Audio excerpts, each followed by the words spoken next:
Originally known as Colored Town, Overtown was established as a segregated area for black residents who built Miami's railroads and infrastructure. The story of Overtown begins with the railroads. In the late 1800s, black workers were brought to Miami to help build Henry Flagler's Florida East Coast Railway. They literally and metaphorically laid the tracks that would transform Miami from swamp to city. But they weren't allowed to live where they worked, so they built their own community, just northwest of downtown. The 2nd Avenue corridor in Overtown was a thriving economic and social hub for Miami's black community during the early to mid 20th century. Segregation laws confined black residents to specific areas, and Overtown became a self-sustaining enclave where businesses, culture, and community life flourished. Economically, the corridor was lined with black-owned businesses, including restaurants, hotels, barbershops, and retail stores. Entrepreneurs like Dana A. Dorsey, Miami's first black millionaire, played a pivotal role in developing the area. His investments included real estate, a bank, and even land donations for schools and parks. These businesses not only provided an essential service, but also created jobs and fostered economic independence within the community. Socially, the corridor was a vibrant gathering place. Churches, schools, and community centers were integral to daily life, offering spaces for education, worship, and civic engagement. The area also became a cultural beacon, with venues like the Lyric Theater and the Harlem Square Club hosting performances that brought people together. Despite the challenges of segregation, Overtown's residents built a strong, interconnected community that celebrated its heritage and resilience.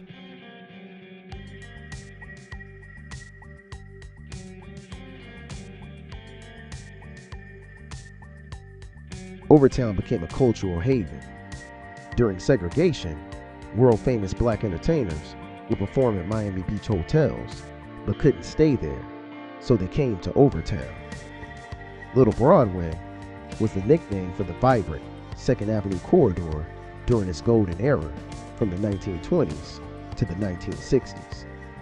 This area was a bustling hub of music, nightlife, and culture, drawing comparisons to New York's Broadway. It was home to iconic venues like the Lyric Theater, the Harlem Square Club, Rockland Palace, the Ritz Theater, and the Mary Elizabeth Hotel Fiesta Club. These spots hosted legendary performers such as Nat King Cole, Billie Holiday, Count Basie, and Ella Fitzgerald. It hosted vaudeville acts, movies, and community events, and luminaries like Mary McLeod Bethune and Ethel Waters graced its stage. A hotspot for legendary performances during its heyday, Northwest 2nd Avenue lit up at night. The Lyric Theater stood as a crown jewel, hosting concerts, films, and political rallies. The Lyric Theater was a shining gem in Overtown and a cornerstone of the neighborhood's cultural legacy. Built in 1913 by Getter Walker, a black entrepreneur from Georgia, it quickly became a major entertainment hub for Miami's black community. The theater, with a capacity of 400 seats, was described as possibly the most beautiful and costly playhouse owned by colored people in all the Southland. Another notable venue was the Harlem Square Club. It was one of Overtown's most iconic venues and cornerstone of its vibrant music scene. Located in the heart of the neighborhood, it was a small, intimate club that became legendary for its electrifying atmosphere and unforgettable performances. The club was a key stop on the Chitlin Circuit, a network of venues that provided a safe space for black artists during segregation. It hosted some of the biggest names in music, including Ray Charles, Nina Simone, and Etta James. However, it is perhaps most famous for Sam Cooke's legendary live recording in 1963, which was later released as an album live at the Harlem Square Club. This album is celebrated for capturing the raw energy and soul of Cooke's performance, showcasing a side of him that was rarely seen in his studio recordings. The Harlem Square Club wasn't just a music venue, it was a cultural hub where the community came together to celebrate art, resilience, and joy. Another established we can't forget is the Elizabeth Hotel. It was a landmark in Overtown, built in 1921 by Dr. William B. Sawyer, a prominent black physician and entrepreneur. At the time, it was the tallest building in the neighborhood, boasting 90 rooms, elevator service, and even an intercom system, a rarity for its time. It was considered a luxurious establishment with private bathrooms in many rooms and two elegant lounges, the Flamingo Room and the Zebra Lounge. It hosted prominent figures like W.E.B. Du Bois, Mary McLeod Bethune, and Thurgood Marshall, as well as entertainers like Marian Anderson and Bessie Smith. Many performers who were denied accommodations elsewhere due to segregation found refuge at the Mary Elizabeth, often holding impromptu jam sessions for their fans. Another significant piece of Little Broadway is the Night Beat. It was a legendary nightclub located in the Sir John Hotel. Originally built as the Lord Calvert Hotel in 1951, the Sir John Hotel was also a key stop on the Chitlin Circuit, providing a safe space for black artists to perform during segregation. The Night Beat was managed by Clyde Killens, famously known as Miami's Mr. Entertainment. It hosted some of the biggest names in music, including Dinah Washington, Count Basie, Sammy Davis Jr., and Aretha Franklin. Artists who performed at white-only venues often came to the Night Beat afterward, saving their most electrifying sets for the Overtown crowd.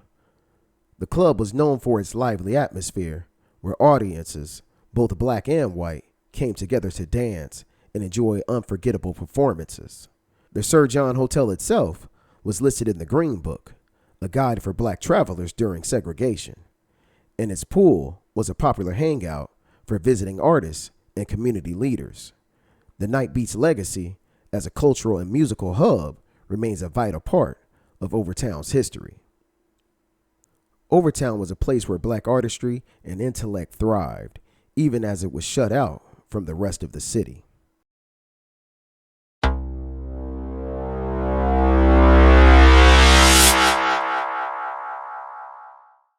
The corridor's significance began to decline due to urban renewal projects and highway construction. By the 1960s, the government had a new vision for Miami, one that did not include Overtown. Under President Eisenhower's Federal Aid Highway Act, cities were given billions to build interstates. But where those highways were placed was a local decision. Miami city planners routed I-95 through the heart of Overtown, splitting it in half and displacing more than 20,000 people, forcing them to leave their homes and businesses. Many were given little to no compensation, and the community was physically divided by the highways. This not only disrupted the social fabric, but also led to the closure of hundreds of black-owned businesses that had been the backbone of Overtown's economy. The highways also created physical and psychological barriers, isolating Overtown from the rest of Miami. The vacant spaces beneath the elevated highways became neglected areas, further contributing to the neighborhood's decline. The construction of I-95 and I-395 had a devastating impact on Overtown. They said it was progress, but for Overtown, it was erasure.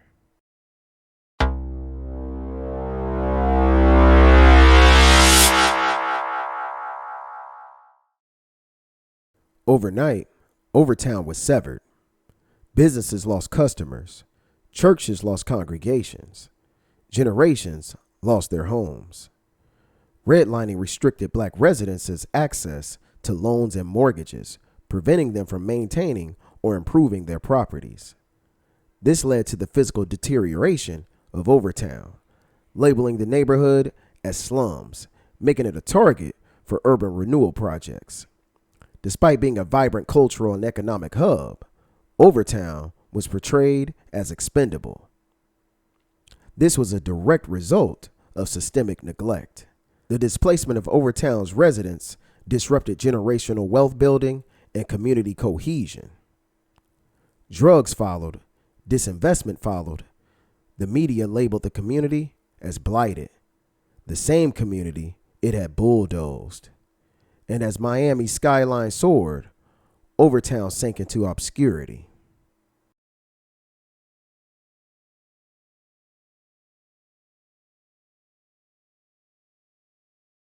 In Overtown, we promised to stay on top of this back in January to report on work planned for the offices of Lawson Thomas, who was Miami's very first black judge. We were told permits were being pulled and plans were going forward.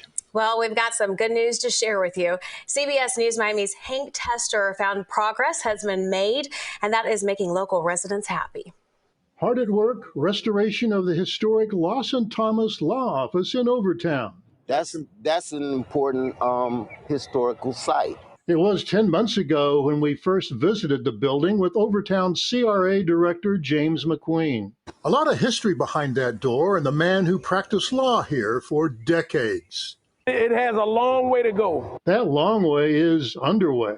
Completion by the 1st of next year.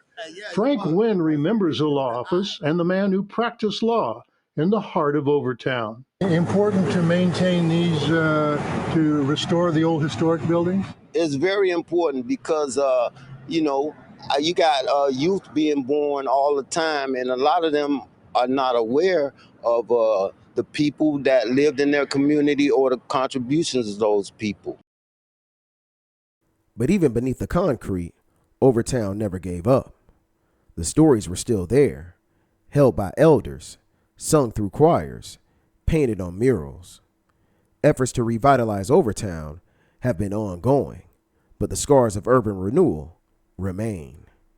In recent years, community leaders have pushed back, demanding preservation, affordable housing, and equitable development. But with gentrification knocking, a new threat looms.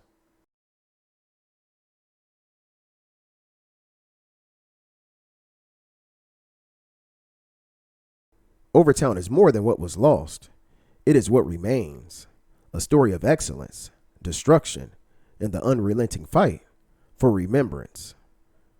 This isn't just about one neighborhood. It's about how a nation used infrastructure to erase communities of color and how those communities keep rising. Don't let the highway be the final word. Share this story. Reclaim the legacy. This is the legacy lost.